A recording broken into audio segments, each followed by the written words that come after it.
Stadia Connect just happened, and it looks like it is a lot more complex than we thought. The actual Connect gave us some information, but some of it was surprisingly left out, and we'll talk about it more after we go over what was covered during the event. What's up guys, I'm Snows, and this is your Stadia boot sequence.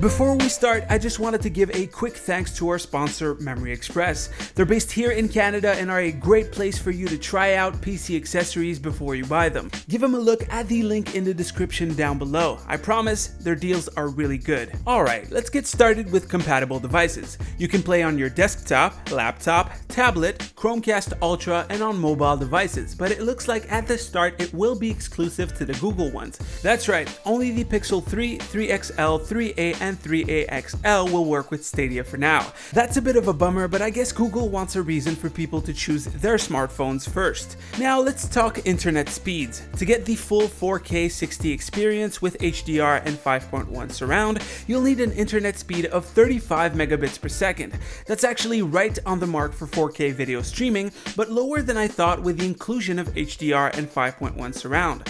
For 1080p game streaming at 60 FPS with HDR and 5.1 surround, you'll need 20 megabits per second, and if you're struggling with a connection under 10 megabits per second, you could still enjoy 720p 60 FPS gaming with stereo sound. It seems like the lowest threshold is at 5 megabits per second, so there's something for everyone there. Then they talked about pricing. The first tier is actually free. It's called Stadia Base, and they barely mentioned it during the Connect. You get up to 1080p 60 FPS streaming with stereo sound, and I know you see the buy games option, but we'll talk about that in a moment.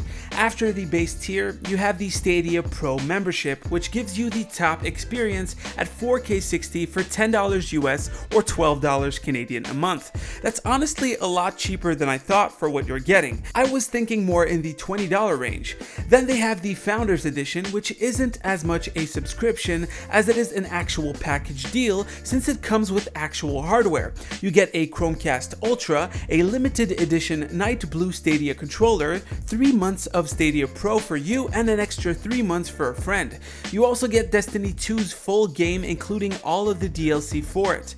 Once again, we'll talk about the DLC in a few seconds. The Founders Edition will be $129 US or $169 Canadian, but it is in limited quantities, so you better hurry. Those will ship in November. You can also get extra Stadia controllers for $60 US or $89 Canadian. That's honestly a pretty cool package for $129, but after that 3-month period expires, of course, you'll become either a Stadia Pro member or you can revert back to the base membership. In terms of games, they started by showing Baldur's Gate 3, which I have to admit was one of my favorite franchises in high school. The first version of Baldur's Gate 3 was actually cancelled a while back, and Stadia was able to basically revive the series. Damn, that means I might have to get Stadia Pro after all.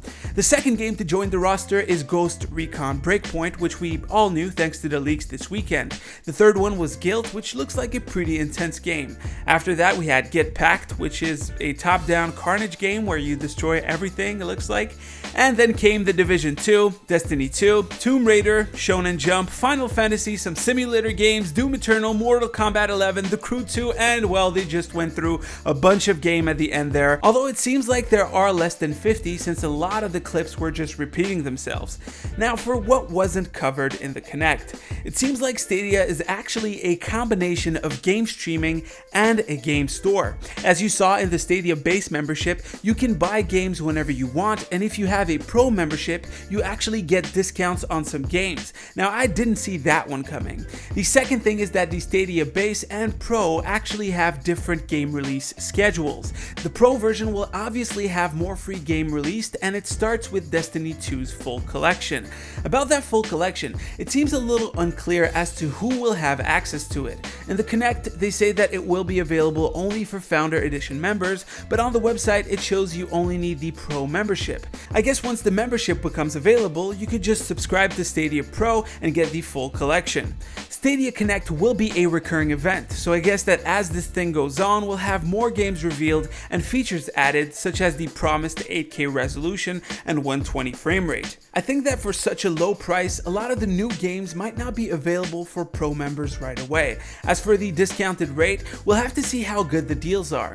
The Founders Edition and Stadia Pro should be available in November, since that is when the hardware ships. As for the free Stadia base membership, you'll have to wait until next year. One thing they're not telling us is if the base membership will include ads, because I feel like there's gonna be a ton of ads. I mean, it's free, right? So you gotta pay with your eyeballs. Anyways, guys, that is pretty much it for the Stadia coverage today. Hopefully you've enjoyed. If you have any questions, leave them down below and I'll do my best to try and answer them.